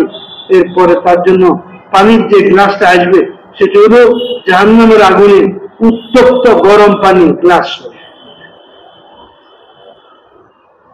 উত্তপ্ত এবং ফুটন্ত, উত্তপ্ত এবং ফুটন্ত গরম পানি, যেটা এত গরম তার মুখের কাছে নেওয়ার সাথে সাথে ওইটার থেকে যে বাষ্প উঠতেছে, ওই বাষ্পের কারণে উপরের ঠোঁট উপরের দিকে চলে যাবে, বাষ্প উড়ে নিয়ে যাবে, আর নিচের ঠোঁটকে নিচের দিকে ঝুলাই দিবে। তারপরেও সে হা করি ওই গরম পানি ডকডক করে গিরে ফেলবে, আর এই গরম পানি তার পেটে যাওয়ার কারণে নাড়িগুলিকে কাইটা পায়খানার রাস্তা দিয়ে বাইর করে দিবে। আবার ফেরেশতারা ওই নাড়িগুলি তার মুখ দিয়ে ঢুকে দেবে, মত আসবে না। এই ক্ষতিগ্রস্ততার সাথে দুনিয়ার কোন ক্ষতিগ্রস্তের তুলনা করবে? কোন ক্ষতিগ্রস্ততার তুলনা করবে? যার এক ওয়াক্ত নামাজ ফৌত হয়ে গেছে, যার এক ওয়াক্ত নামাজ ফৌত হয়ে গেছে, সে কত ক্ষতিগ্রস্ত হয়েছে।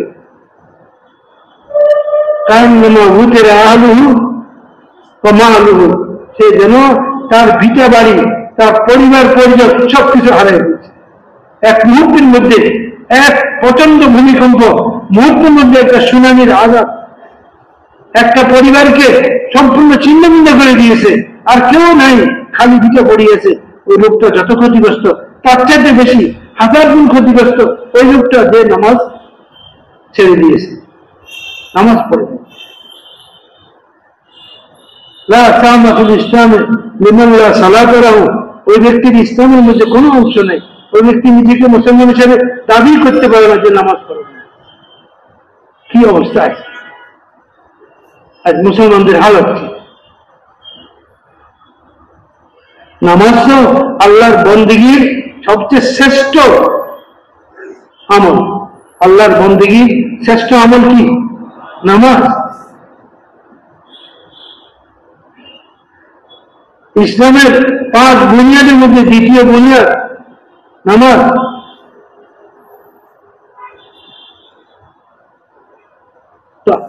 স্বাধীন জিন্দিগি, আজাদির জিন্দিগি আল্লাহ তাআলার কাছে পছন্দনীয় না। আল্লাহর কাছে পছন্দনীয় হলো বন্দিগি ওয়ালি জিন্দিগি, দাসত্বের জিন্দিগি, দাস হিসাবে, বান্দা হিসাবে জীবনযাপন করা। রাত দিন 24 ঘন্টা সমস্ত কাজগুলোর মধ্যে খেয়াল করা, ফিকির করা যে আমার আল্লাহ কি চান আমার কাছে।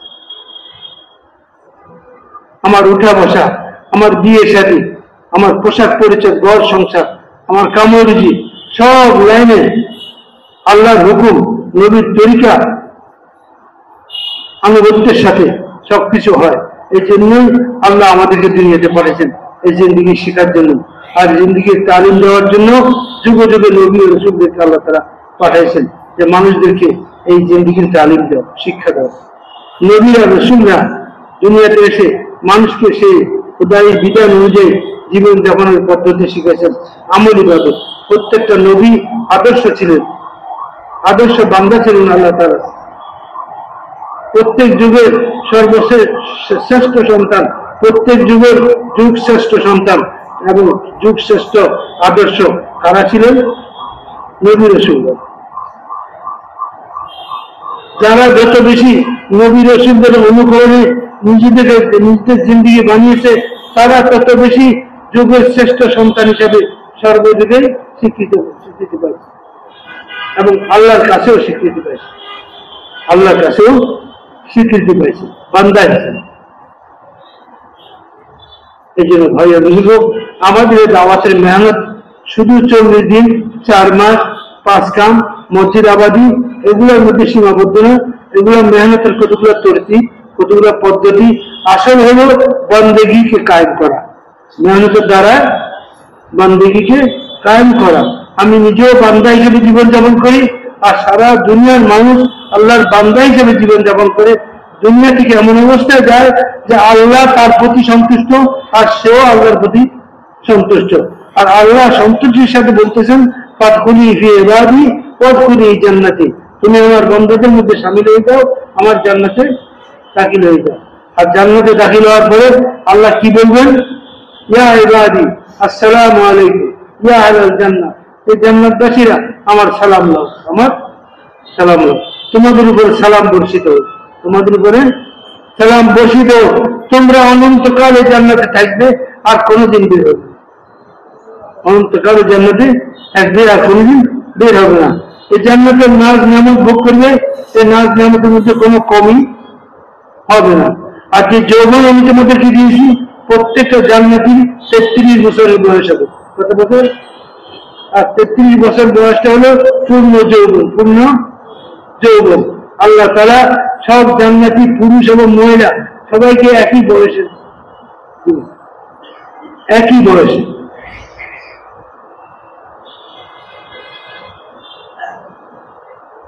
অর্থাৎ ঈসা আলাইহিস সালামের বয়স ছিল 33 বছর। বলছে যে জান্নাতীদের গলার আওয়াজ হবে, সুর হবে ইউসুফ আলাইহিস সালামের মতো, আর জান্নাতীদের শরীরের দৈর্ঘ্য হবে আদম আলাইহিস সালামের মতো, অনেক লম্বা, চূড়া 60-70 গজ লম্বা, 100 গজ লম্বা জান্নাতীদের শরীরের গঠন হবে। আর জান্নাতীদের সৌন্দর্য ইউসুফ আলাইহিস সালামের মতো, জান্নাতীদের গলার স্বর হবে দাউদ আলাইহিস সালামের মতো। আর জান্নাতীদেরকে আল্লাহ যৌবন দিলেন, জীবনে কোনো সময় আর বার্ধক্য তাদেরকে স্পর্শ করবে না। আর জান্নাতীদেরকে আল্লাহ এমন সুস্বাস্থ্য দান করবেন, জীবনে কোনোদিন অসুস্থ হবে না। আর জান্নাতের মধ্যে পেশাব পায়খানাও হবে না, পেশাব পায়খানাও হবে না। রেস্ট রুম, ফ্রেশ রুম, হ্যাঁ, টয়লেট, এগুলো জান্নাতের মধ্যে নাই। তো ভাই জান্নাতীরা তো নুরানি মখলুক হয়ে যাবে সব জান্নাতে যাওয়ার কারণে। তারা তাদের দুনিয়ার সাথে তার দুনিয়া থেকে বিচ্ছিন্ন হয়ে যাবে, তারা আখিরাতের সন্তান হয়ে যাবে, জান্নাতি হয়ে যাবে। জান্নাতে যা কিছু খাবে সব কিছু নূরে পরিণত হবে। নূর, ঘাম বের হবে, এতে হজম হয়ে যাবে, দেখুর হবে, এতে হজম হয়ে যাবে, পেশাব পায়খানা হবে না। জান্নাতের মধ্যে নাপাক হবে না মানুষ, জানিস পাক পাক লোকদের জন্য আল্লাহ তাআলা জান্নাত বানিয়েছে, সেখানে পাক লোকরা থাকবে। আল্লাহ তাআলা এরকম একটা জিন্দেগি আমাদের জন্য তৈরি করে রেখেছেন। কখন আমরা সেই জিন্দেগি লাভ করতে পারবো? যদি এই দুনিয়ার জিন্দেগিটাকে ওই আখিরাতের জিন্দেগিকে সামনে রাখা, এই দুনিয়ার জিন্দেগিটাকে যদি সাজাইতে পারি, গুছাইতে পারি নবীদের তরিকায়। কার তরিকায়? পরিষ্কার ভাবে নবীদের তরিকায়, হ্যাঁ, আধুনিক তরিকায় নয়, ডিজিটাল লাইফ নয়, মডার্ন লাইফ নয়। মডার্ন লাইফ হলো শয়তানি লাইফ, ডিজিটাল লাইফ হলো মহা শয়তানি লাইফ। কথা বুঝতে পারছেন? কোন লাইফ হবে? যে লাইফ নবীরা নিয়ে আসছেন, যে জীবন নবীরা নিয়ে আসছেন, এবং নবীরা গ্যারান্টি দিয়েছেন যে আমরা যে জীবনের দাওয়াত তোমাদেরকে দিচ্ছি, আমরা নিজেরাও সেই জীবন যাপন করি। আর গ্যারান্টি আছে এই জীবনের উপরে, আল্লাহ দুনিয়াতে তোমাদেরকে সফলতা দেবেন, আখিরাতেও সফলতা দেবেন, গ্যারান্টি আছে। মুখের জমা খরচ নয়, মুখের জমা খরচ নয়। যদি সেই জীবন যদি অধিকার যদি অর্জন করতে পারো, আর সেই জীবনে যদি জিন্দেগি করতে পারো, আর ধীরে ধীরে উন্নতি করতে পারো, ওই জীবনের উন্নতি শেষ সোপান আল্লাহর সাথে মিলন, আল্লাহর সাথে মিলন, আল্লাহর দর্শন, আল্লাহর দিদার। জান্নাতের সবচেয়ে বড় নিয়ামত, জান্নাতের সবচেয়ে বড় নিয়ামত আল্লাহর দর্শন লাভ করা, আল্লাহর দিদার লাভ করা। আল্লাহ তাআলা জান্নাতীদেরকে এক মাঠের মধ্যে জমা করবেন, মিম্বর লাগানো হবে, প্রত্যেকে যার যার মর্যাদা হিসাবে মিম্বরে উপবেশন করবেন। মুহাম্মদ সাল্লাল্লাহু আলাইহি ওয়াসাল্লামের মিম্বর হবে, অন্যান্য নবীদের মিম্বর হবে, তার নিচে হবে সাহাবীদের, তাবিঈদের, তবে তাবিঈদের, আউলিয়া আল্লাহদের প্রত্যেকের দরজা এবং প্রত্যেকের অবস্থান হিসেবে মিম্বর লাগানো হবে। নেক লোকদের, আলেমদের, আল্লাহওয়ালাদের, তাহাজ্জুদ গুজারদের সবার মিম্বর লাগানো হবে। এবং মেঘ আসবে, নূরের মেঘ। কিসের মেঘ? নুরানি মেঘ হবে, মেঘ ছেয়ে যাবে, আর মেঘ থেকে নূর বর্ষণ হতে থাকবে। পানি না, কি বর্ষণ হবে? নূর বর্ষণ হবে, নূর। এই নূর বর্ষণ হওয়ার কারণে জান্নাতীদের চেহারা ঝলঝল করবে, উজ্জ্বল হয়ে যাবে, জান্নাতীদের চেহারা নুরানি হয়ে যাবে। এবং ইতিমধ্যে হঠাৎ দেখা যাবে যে জান্নাতীদের এবং আল্লাহ তাআলার মাঝখানে যে একটা পর্দা ছিল, সেই পর্দাটা সরে যাচ্ছে, পর্দাটা সরে যাচ্ছে। সবার দৃষ্টি নিবন্ধ হবে সেই দিকে, কেন সবাই জানে এই পর্দার আড়ালে কে আছে? আল্লাহ আছে। ওই আল্লাহ যাকে না দেখা যার ইবাদত করছি, যাকে না দেখা দিনের জন্য কোরবানি দিয়েছি, যাদেরকে না দেখে মেহনত করছি, কষ্ট সহ্য করছি, সব কিছু যাই আল্লাহকে না দেখা, সেই আল্লাহর দিদার এখন লাভ হবে। সবাই সেদিকে তাকায় থাকবে। ওই তাকানোর মধ্যে যে কতদিন যাবে তাদের হুঁশ থাকবে না। অনেক দিন যাওয়ার পরে জান্নাতের হুররা কান্নাকাটি শুরু করবে। জান্নাতের হুররা, যে আল্লাহ যাদের জন্য আমাদেরকে সৃষ্টি করলেন, যাদের জন্য আমাদেরকে পয়দা করলেন, আপনি তো সবাইকে আপনার মধ্যেই পাগল করে দিয়েছেন, আমাকে যদি তাদের খবরে নেই। তারা তো সব আপনার প্রতি দেওয়ানো হয়ে গেছে, আমাদের দিকে তো তাদের কোনো খেয়াল নেই। তো আল্লাহ তাআলা বলবেন পর্দা টেনে দিতে, পর্দা টেনে দেওয়া হবে, জান্নাতে হুঁশ ফিরিয়ে আসবে। আল্লাহ তাআলা বলবেন তোমরা কতক্ষণ পর্যন্ত এখানে এই অবস্থায় অবস্থান করতেছ? বলে আল্লাহ অল্প একটু সময়, অল্প একটু সময়। আল্লাহ বলবেন না না, লক্ষ লক্ষ বছর চলে গেছে, তোমরা যাও, জান্নাতে যাও। হুর জয়মানরা, তোমাদের বিবিরা, যাদেরকে বিশেষভাবে তোমাদের জন্য তৈরি করা হয়েছে, স্পেশাল ভাবে। কিভাবে? আল্লাহ জানে সেই স্পেশালটা কেমন হবে, সেই স্পেশালটা কেমন হবে। ইন্না আনশানাহুন্না ইনশা। আল্লাহ তাআলা বলেন আমি তাদেরকে সৃষ্টি করছি স্পেশাল ভাবে।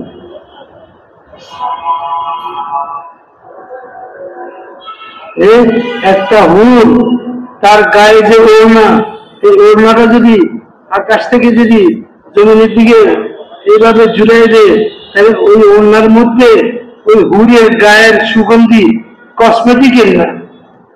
কসমেটিক তো পচা, কসমেটিক হলো পচা।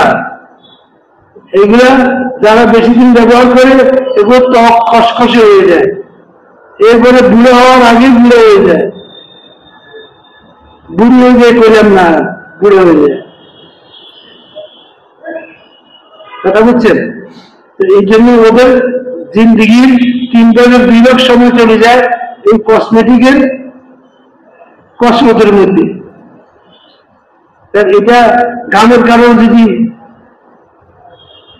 সরে যায়, পানি লাগার কারণ সরে যায়, তো সাথে সাথে ব্যাগের থেকে বাইর করি রাস্তায় বসা শুরু করতে হবে।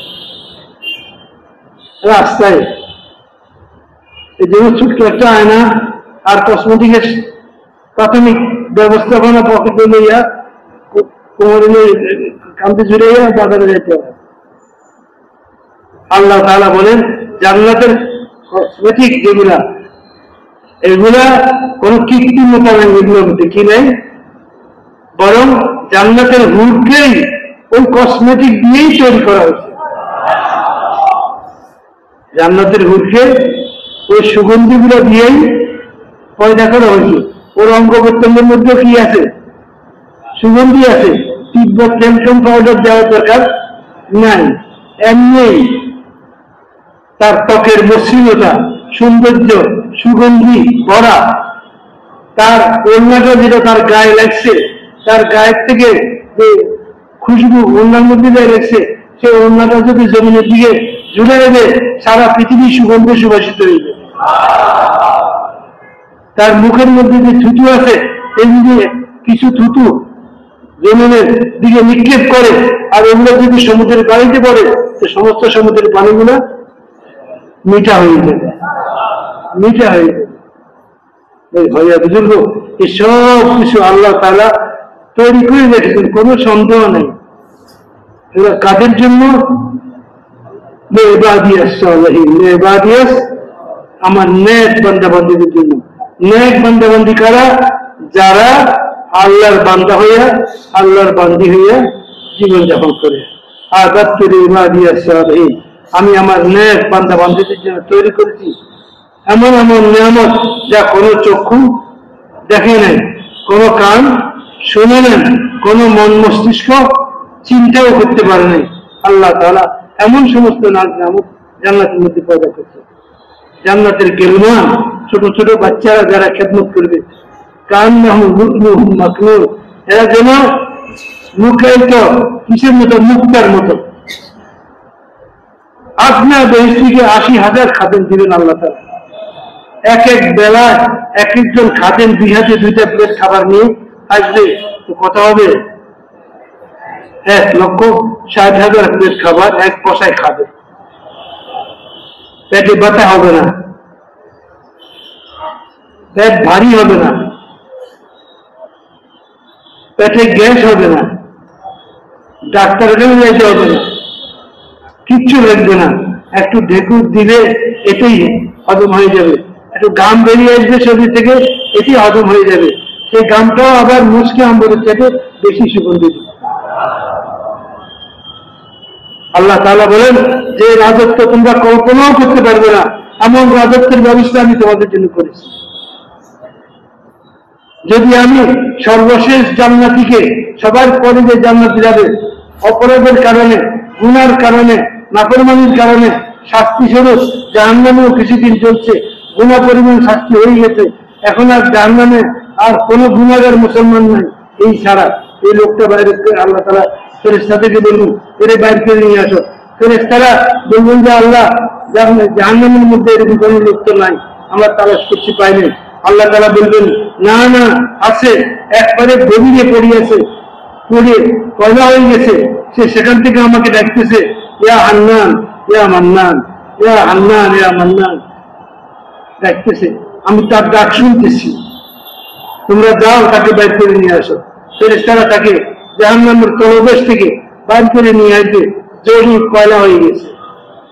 আর আল্লাহ বলবেন হায়াতের পানিতে গোসল করাও, হায়াতের পানির মধ্যে গোসল করাবে 33 বছরের এক যুবক, ঈসা আলাইহিসসালামের মতো সুন্দর, আদম আলাইহিসসালামের মতো দেহ, বিশাল দেহ, দাউদ আলাইহিসসালামের মতো গলার কণ্ঠ, আর এই হবে সর্বশেষ জান্নাতি। আল্লাহ তাকে বলবেন যাও জান্নাতে দাখিল হয়ে যাও। সে জান্নাতের কাছে যাইয়া ফিরে আসবে। আল্লাহ জিজ্ঞেস করবেন ফিরে এলে কেন? বলে আল্লাহ আমি তো লাস্ট যাত্রী, আমি লাস্ট যাত্রী, আমার করে আর কোনো যাত্রী নেই জান্নাতের ট্রেনে। আমার মনে হয় যে জান্নাতে আমার জন্য জায়গা নাই, কারণ আমি সবাই শেষে। আল্লাহ তাআলা বলবেন যাও তুমি। সে আবার যাবে, আবার ফিরে আসবে। আল্লাহ জিজ্ঞেস করবেন ফিরে আসবে কেন? বলে আল্লাহ মনে হয় আমার জন্য সেখানে জায়গা নাই, আমি সবাই শেষ যাচ্ছি। আল্লাহ তাআলা বলবেন তুমি যে দুনিয়াতে ছিলা সেই দুনিয়ার পরিধি সম্বন্ধে তোমার কোনো ধারণা আছে? বলে আল্লাহ কিছুটা ধারণা তো আছে। বলে সেই দুনিয়ার পরিধিটা চিন্তা করো, তার চেয়ে 10 গুণ বেশি একটা জান্নাতের মালিক আমি তোমাকে বানিয়েছি।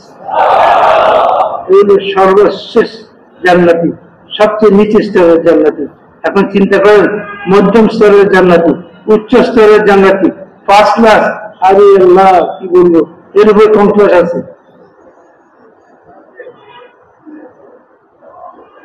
আল্লাহ তাআলা তাদের জন্য কি ব্যবস্থা সেখানে রেখেছে। জান্নাতীরা নবীদের সাথে জিয়ারত করবে, উম্মত হুজুর সাল্লাল্লাহু আলাইহি ওয়াসাল্লামের সাথে দেখা করবেন। জান্নাতের মধ্যে পরস্পর একে অন্যের সাথে দেখা সাক্ষাৎ হবে, আলাপ আলোচনা হবে, বৈঠক হবে, সব কিছু জান্নাতের মধ্যে আছে। কোন জিনিসের অভাব থাকবে না সেখানে। মানুষ যা চাইবে, ওয়ালাকুম ফিহা মা তাশতাহি আনফুসুকুম ওয়ালাকুম ফিহা মা তাদউন, যা তোমার মন চাইবে, যা তুমি মুখে বলবা, সব চাহিদা পুরো করে দেওয়া হবে, সব চাহিদা পুরো করে দেওয়া হবে। এক একজন নিম্ন স্তরের জান্নাতীকে 70-72 জন হুর দেওয়া হবে, হুর, জান্নাতের বিবি 70-72 জন। এখন তো একজনের জ্বালাই টিকা মুশকিল। বলে জান্নার মধ্যে 70-72 জন, ওগুলো বিবি, নেক বিবি। কি বিবি? নেক বিবি। নাফরমানি করবে না, আনুগত্য করবে, সবসময় স্বামীকে সুখে রাখার, খুশি রাখার, আনন্দ ফুর্তিতে রাখার ভাবনা চিন্তার মধ্যে থাকবে। এই জন্য মেরে ভাইয়া বুঝল, এরকম একটা জীবনের তৈরি এই দুনিয়াতে করতে হবে অল্প কটা দিন। যারা বুঝতে পারছে তারা দুনিয়ার স্বাদ আহ্লাদ, দুনিয়ার আরাম আয়েশকে ত্যাগ করা তাদের জন্য সহজ হয়ে গেছে। তারা আখিরাতের দিকে আগে বাড়ছে, আল্লাহ তাদেরকে আগে বাড়াই দিচ্ছে। এবং আল্লাহ তাআলা দুনিয়াতে তাদের সম্পর্কে খবর দিয়েছেন, রাদিয়াল্লাহু আনহুম ওয়া রাদু আনহু, তারা আল্লাহর প্রতি রাজি হয়ে গেছে, আল্লাহ তাদের প্রতি রাজি হয়ে গেছে। আসেন মেরে ভাই, আমরা দাওয়াত তাবলীগের মাধ্যমে এই পয়গামটাই নিজের কাছেও এবং নিজের আত্মীয় স্বজন, ছেলে মেয়ে, বিয়ে বাচ্চা, নিজের পাড়া প্রতিবেশী, দোস্ত, আবার বন্ধু বান্ধব এবং সারা দুনিয়ার মানুষের কাছে এই পয়গামটা পৌঁছাবে। এর দায়িত্ব, জিম্মেদারি আল্লাহ তাআলা আখিরি নবীর উম্মত হওয়ার কারণে আমাদেরকে দিয়েছে। সব নবীরা এই পয়গাম নিয়ে আসতেন, মানুষের দ্বারা দ্বারে ঘুরে মানুষকে এই পয়গাম দিতেন এবং মওতের আগে আগে মওতের পরে জীবনের তৈরির জন্য উৎসাহিত করতেন। এই জিম্মেদারি রাসূলুল্লাহ সাল্লাল্লাহু আলাইহি ওয়াসাল্লাম উম্মত হওয়ার কারণে, খতমে নবুয়তের কারণে, সর্বশেষ নবী হওয়ার কারণে আমাদের উপর আসছে। বিশ্বব্যাপী দুনিয়াব্যাপী আমাদের নবীর নবুয়ত, আমাদের নবী রহমতুল্লিল আলামিন, আমাদের নবী সারা বিশ্বের মানুষের জন্য সুসংবাদদাতা, ভয় প্রদর্শনকারী হিসেবে আসছেন, হেদায়েতের মেহনত নিয়ে আসছেন। তিনি আমাদেরকে বলে গেছেন, বাল্লুনি আননি বলা আয়া, আমার পক্ষ থেকে একটা কথাও যদি তোমার কাছে পৌঁছে থাকে তুমি সেটা অন্যের কাছে পৌঁছায় দিও। তোমরা যারা উপস্থিত আছো, আমার সামনে আছো, যারা অনুপস্থিত তাদের কাছে পৌঁছায় দিও, তাদের কাছে পৌঁছায় দিও। কুনতুম খায়রা উম্মাতিন উখরিজাত লিন-নাস, তোমরা সর্বোত্তম উম্মত, তোমাদেরকে বাহির করা হয়েছে মানব জাতির কল্যাণে। আর মানব জাতির কল্যাণ কিসে আসবে? তোমরা মানুষকে সৎ কাজে আদেশ দিবে, অসৎ কাজ থেকে নিষেধ করবে, আল্লাহ তাআলার উপরে ঈমান রাখবে, দৃঢ় বিশ্বাস রাখবে। কুল হাযিহি সাবিলি আদউ ইলাল্লাহি আলা বাসীরাতিন আনা ওয়া মান ইত্তাবা'আনি ওয়া সুবহানাল্লাহি ওয়া মা আনা মিনাল মুশরিকিন। হে রাসূল, আপনি বলেন, ইহাই আমার রাস্তা, ইহাই আমার দায়িত্ব, ইহাই আমার জিম্মেদারি, আমি মানুষকে আল্লাহর দিকে ডাকি। ইয়া আমারও জিম্মেদারি, যারা আমাকে নবী হিসেবে বিশ্বাস করে, যারা আমাকে নবী হিসেবে আমার অনুকরণ করবে, তাদেরও এটা জিম্মেদারি। তাহলে ভাই, আমাদের জিম্মেদারি হলো কি হলো না? আর বেশিরভাগ উম্মত এই জিম্মেদারি অনুভূতি থেকে দূরে আছে। সে ঘর সংসারের জিম্মেদারিকে জিম্মেদারি মনে করে, বিবি বাচ্চার জিম্মেদারিকে জিম্মেদারি মনে করে, বিবি বাচ্চার লালন পালন, তাদের খাবার দাবার, তাদের পোশাক পরিচয়, এগুলোর ব্যবস্থা করার জিম্মেদারি মনে করে। দুনিয়ার জ্ঞান বিজ্ঞান শিক্ষা দেওয়া, শিক্ষা গ্রহণ করা, এগুলো জিম্মেদারি মনে করে। দুনিয়ার লাইনে প্রযুক্তি নির্ভর জিন্দিগি এবং আধুনিক জিন্দিগি অধিকারী হওয়ার জন্য চেষ্টা, কোশিশ এবং মেহনত করাটাকে জিম্মেদারি মনে করে। কিন্তু নবীদের পক্ষ থেকে অর্পিত এবং হুজুর সাল্লাল্লাহু আলাইহি ওয়াসাল্লামের পক্ষ থেকে সর্বশেষ নবী হিসেবে অর্পিত এই জিম্মেদারিকে বেশিরভাগ মানুষই জিম্মেদারি মনে করে, বেশিরভাগ মানুষ। যার ফলশ্রুতিতে আজকে যেই জাতি সারা দুনিয়ার মানুষের জন্য আদর্শ ছিল, যে জাতি সারা দুনিয়ার মানুষকে, ঘুমন্ত মানুষকে জাগাইছিল, যে জাতি সারা দুনিয়ার মানুষকে আখিরাত সম্পর্কে সতর্ক করেছিল, যে জাতির পদাচরণে সারা দুনিয়ার অন্ধকার দূর হয়ে গিয়েছিল, যে জাতির পদাচরণে সারা দুনিয়ার রোগ গ্রাম, সারা দুনিয়ার আবাদি, সারা দুনিয়ার বস্তি গ্রাম আলোকিত হয়ে উঠছিল, মানুষ আল্লাহকে চিনতে পারছিল, মানুষ আখিরাতকে জানতে পারছিল, মানুষ নবীদের তরিকে জীবন যাপন করে ধন্য হতেছিল। আজ সেই উম্মত নিজেই পথা, আজ সেই উম্মত নিজেই পথা। আজ সমাজে দেখেন মুসলমানদের বিয়ে শাদী, সমাজে দেখেন মুসলমানদের আচার অনুষ্ঠান, সমাজে দেখেন মুসলমানদের বসবাস, সমাজে দেখেন বাজার ঘাটগুলোর অবস্থা, পরিচয় চিন্তা করেন, বলা যায় না যে এটা কি কোনো মুসলমানের দেশ না অন্য কোনো জাতির দেশ।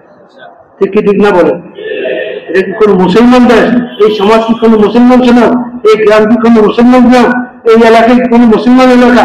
দেখলে বুঝে যান মুসলমানদের ছেলে এক একটা স্কুলের মধ্যে 2000 ছেলে, 3000 ছেলে, 500 ছেলে, 1000 ছেলে পড়াশোনা করে, একটা ছেলে তো মুসলমানের ছেলে হিসেবে বলা যায় না। তার পোশাক, তার চুলের কাটিং, তার সবকিছু মিলে যায়,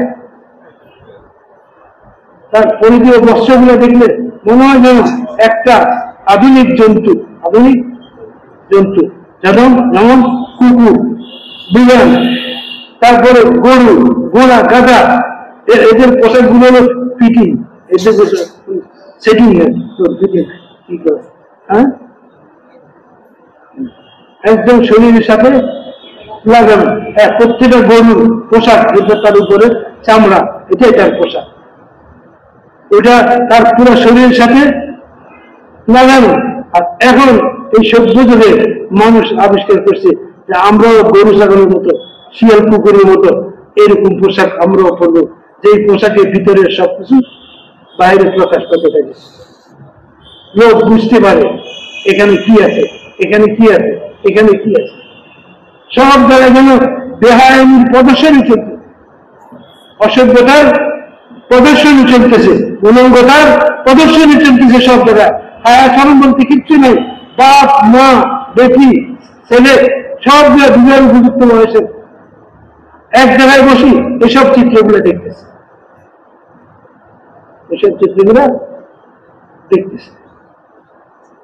লজ্জা শরম কোথায়? ইসলাম বলছে তোমার মায়ের কামরায় যেতেও অনুমতি নাও, তোমার মায়ের কামরায় যেতেও অনুমতি নাও। মা আমি আসবো, আমি অমুক, তোমার ছেলে দেখা করবে। তো হয়তো মা বলবে একটু দাঁড়া, একটু দাঁড়া, অর্থাৎ আমি একটু নিজে গুছিয়ে নি, আমি তো এতক্ষণ একা ছিলাম এখানে। এটা হলো সভ্যতা, এটা হলো সভ্যতা। আর আজকে অসভ্যতা আমাদেরকে সভ্যতা শিক্ষা দিতেছে। উলঙ্গ হয়ে যাবে, তাহলে তুমি কি হয়ে যাবে? মডার্ন হয়ে যাবে। তুমি কি হয়ে যাবে? মডার্ন হয়ে যাবে। বুঝলো? এগুলার পরিণতি এখানে তো বুঝতে পারবো না, নেশার মধ্যে আছি। নেশাগ্রস্ত লোক বুঝে না অনেক কিছু, কিন্তু নেশা যখন কেটে যায় তখন বুঝে যে পাটা রক্তাক্ত হয়ে গেছে, হাড্ডিটা ভাঙি গেছে, রাস্তায় পড়া নেশাগ্রস্ত অবস্থায় বুঝতে পারে না, এখন বুঝতেছি। বলছে যে এই দুনিয়ার নেশা ও কেটে যাবে যেদিন মৌতের ফেরেশতা মুখের উপর আসি হাত দিবে, থাপ্পড় দিয়ে দুনিয়ার নেশা ছুটে যাবে। আখিরাতে স্পষ্টভাবে সামনে আসবে, তখন তুমি বলবে ইয়া লাইতানি কুনতু তুরাবা, ইয়া লাইতানি ইয়া ওয়াইলাতা লাম আত্তাখিজ ফুলানান খালিলা। হে আফসোস, আমি যদি দুষ্ট লোকের সাহায্যে না থাকতাম, আর এই দুষ্ট লোকদের যদি শুধু বন্ধুত্ব না করতাম, আর খারাপ লোকদের পরিবেশে যদি না যাইতাম। হায় কমিনি গেলাম, কত ডাকছিল আমারে, কত আসছিল আমার বাড়িতে কাজটা করার জন্য, কতবার শিকল নাড়া দিচ্ছে আমার বাড়িতে, আমার ঘরে শিকল নাড়া দিচ্ছে। আমি রাগ করছি, গুচ্ছা করছি যে আপনাদের কোনো বিবেক বুদ্ধি নেই, মানুষের আরামের সময় দেখেন না, যে কোনো সময় আসি বিরক্ত করেন।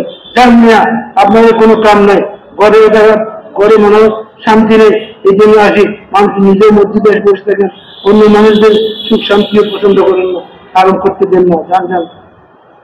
হ্যাঁ, সেদিন যদি তাদের কথা শুনতাম, যদি মসজিদে যাইতাম আর আল্লাহর সাথে সম্পর্ক কাজ করতাম, আজকের এই পরিণতি আমি লিখতাম না।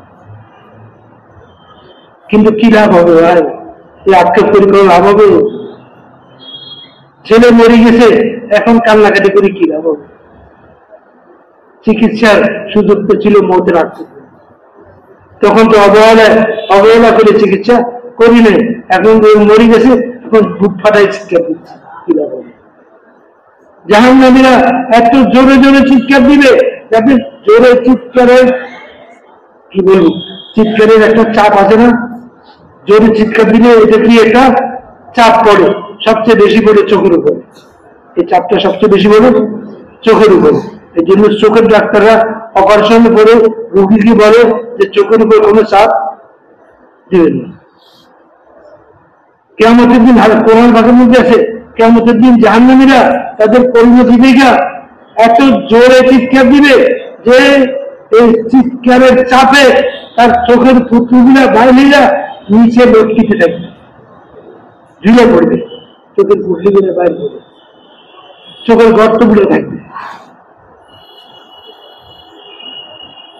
এত জোরে কান্দার চেষ্টা করবে, কিন্তু তা সত্ত্বেও আল্লাহর দয়া হবে না, আল্লাহর দয়া হবে।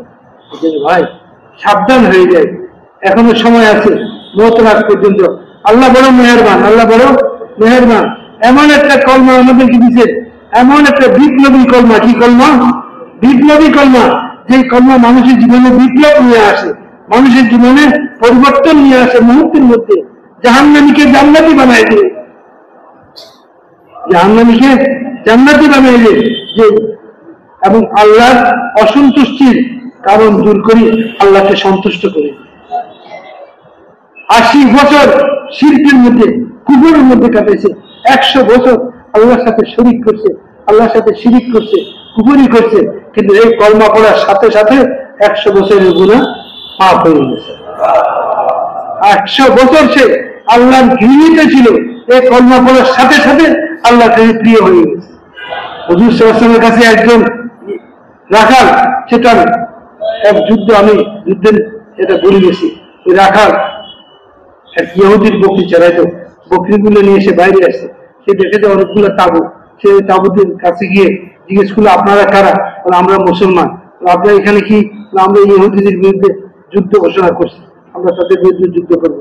আপনি মুসলমান কাকে বলে? ইসলাম কি? সাহাবা কেরাম তারে বুঝালেন, সে বুঝছে। তাহলে আপনাদের সেনাপতি কে?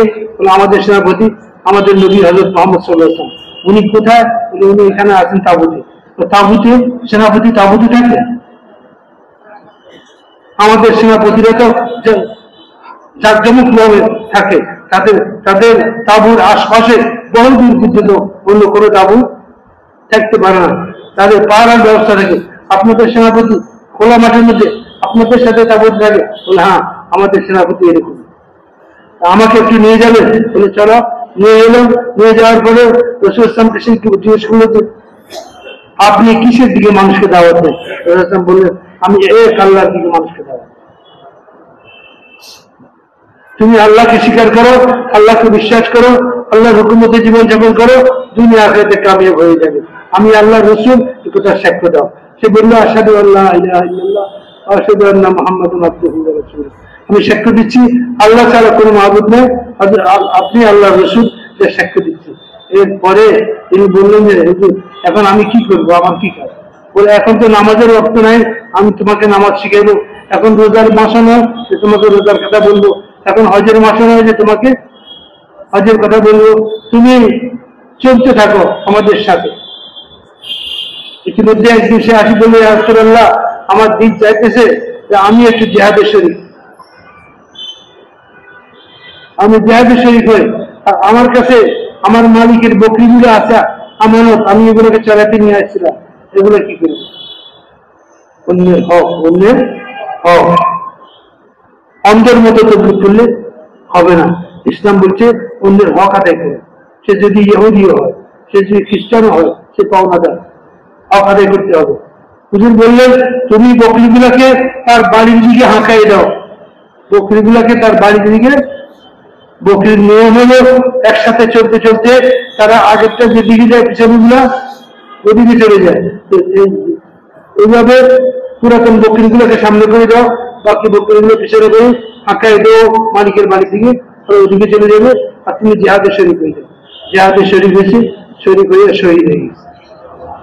রাসূল সাল্লাল্লাহু জিহাদের পরে লাশগুলো জমা করছে, দেখে যে তার লাশ সেখানে।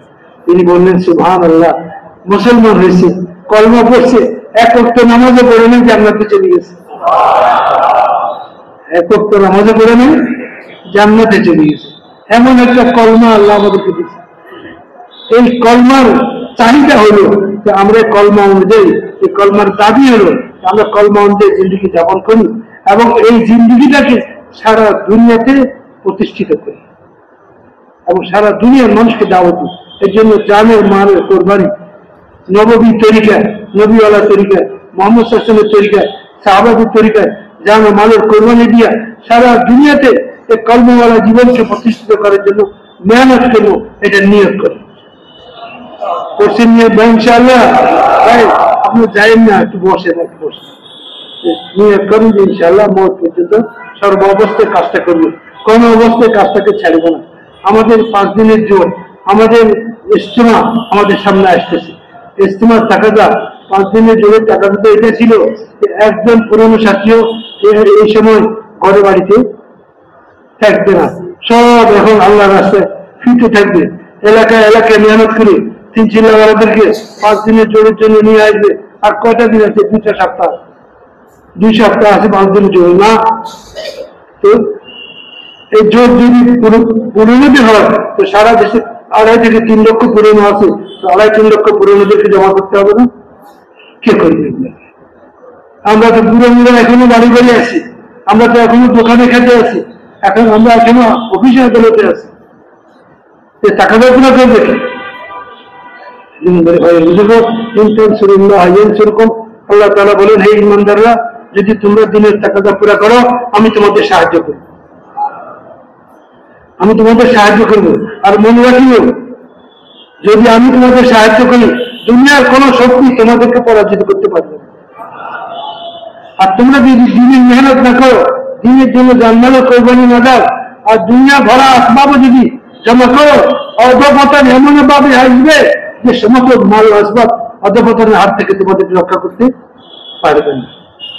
আর সারা দুনিয়ার মুসলিম বিশ্বকে দেখেন কিরকম অধঃপতনের দিকে যাচ্ছে, দায়িত্ব আদায় না করার কারণে। এই জন্য দোস্ত নিয়োগ করুন, এলাকা করেন যে যাদের 4 মাস হয়নি তারা 4 মাসের জন্য, আর যাদের 4 মাস হয়ে গেছে তারা ভাই নগদ আল্লাহর রাস্তায় এখন ইস্তেমা এবং জোরের টাকাটাকে সামনে রেখে সারা দুনিয়াতে আমাদের যাওয়া দরকার। আমরা গিয়েছিলাম রায়বেরিলির ইস্তেমা, পাকিস্তানের রায়বেরিলির 2টা ইস্তেমা হয়েছে। দুনিয়া ইস্তেমাতে প্রায় 9 লক্ষ 9.5 লক্ষ লোকের মজমা ছিল এবং বিদেশ থেকে প্রায় 7-8 হাজার মেহমান আসছিল।